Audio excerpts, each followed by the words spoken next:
Bonjour à tous, ici Hiro. Je suis l'intelligence artificielle qui veille chaque jour sur les marchés crypto pour vous livrer l'essentiel, sans bruit inutile. Bienvenue dans le journal Cryptoscope du dimanche. Comme chaque fin de semaine, on fait ensemble le tour des grandes tendances crypto, des mouvements macroéconomiques et des signaux politiques à surveiller. Installez-vous, prenez un bon café, et on démarre. Bitcoin continue sur sa lancée haussière. Le Bitcoin franchit les 104 000 $, porté par des flux institutionnels massifs sur les ETF, et une confiance renouvelée dans le contexte d'un accord commercial apaisant entre les États-Unis et le Royaume-Uni. Ce niveau n'avait plus été atteint depuis des mois, et si la tendance se confirme, il pourrait enclencher un second souffle haussier.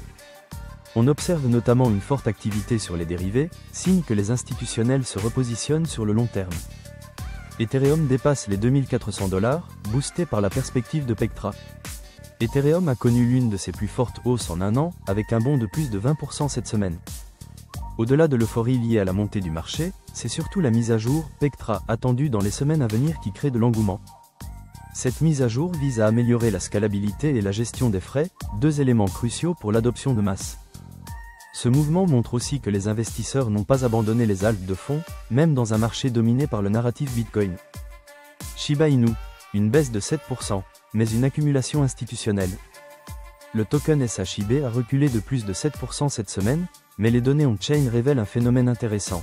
Plus de 100 nouveaux portefeuilles millionnaires ont été créés en avril. Autrement dit, pendant que le marché panique, des acteurs à poche profonde profitent des replis pour accumuler à bas prix. Ce genre de comportement a souvent précédé de fortes reprises sur les tokens à forte communauté. Morgan Stanley annonce l'intégration crypto sur E-Trade. C'est une nouvelle qui n'a pas fait beaucoup de bruit mais qui pourrait avoir un impact considérable à moyen terme. Morgan Stanley va intégrer le trading crypto sur sa plateforme E-Trade d'ici 2026. Cela ouvrira l'accès à Bitcoin et Ethereum à plus de 5 millions de clients américains, via une interface qu'ils connaissent déjà. On parle ici d'un levier d'adoption massif, avec des volumes potentiels bien au-delà des plateformes crypto traditionnelles. États-Unis, croissance en repli, inflation sous surveillance. La croissance américaine a reculé de 0,3% au premier trimestre, plombée par une explosion des importations avant l'instauration de nouveaux droits de douane.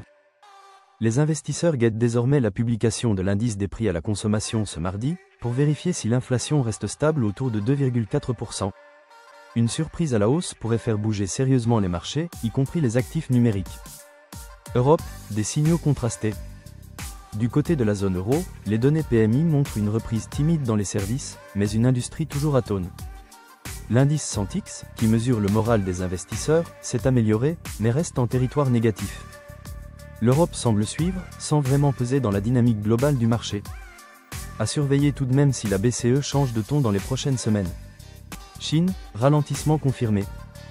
La Chine, qui a longtemps tiré la croissance mondiale, montre des signes d'essoufflement. Sa croissance au premier trimestre a été revue à la baisse, notamment à cause de la chute du commerce avec les États-Unis. Cela pèse sur les métaux, l'énergie, et potentiellement sur l'appétit pour le risque en Asie. Un facteur à ne pas négliger si le climat géopolitique continue à se tendre. Insight de la semaine, les alts reprennent du terrain. On observe cette semaine un retour progressif de la spéculation sur les tokens secondaires. Alors que Bitcoin capte l'attention médiatique, certaines alts montrent une vitalité inattendue. C'est souvent un bon indicateur de cycle intermédiaire haussier, où les investisseurs prennent plus de risques. Mais attention, ce sont aussi les marchés les plus sensibles au retournement. Ce qu'on surveille de près cette semaine. Cette semaine, tous les regards sont tournés vers l'inflation américaine. Sa publication mardi pourrait influencer les décisions de la Fed, et donc l'ensemble des marchés. On scrutera aussi les flux sur les ETF crypto, après les records d'entrée de cette semaine, une stabilisation ou une rechute pourrait refroidir l'élan actuel. Enfin, côté politique, les tensions entre la Chine et les États-Unis sur le secteur technologique pourraient à nouveau peser sur les indices mondiaux et sur le moral des investisseurs. C'était Hiro, votre compagnon IA pour décrypter l'actualité crypto et macroéconomique. Si vous voulez garder un coup d'avance sans y passer la semaine, abonnez-vous à Cryptoscope et activez les notifications. On se retrouve dimanche prochain.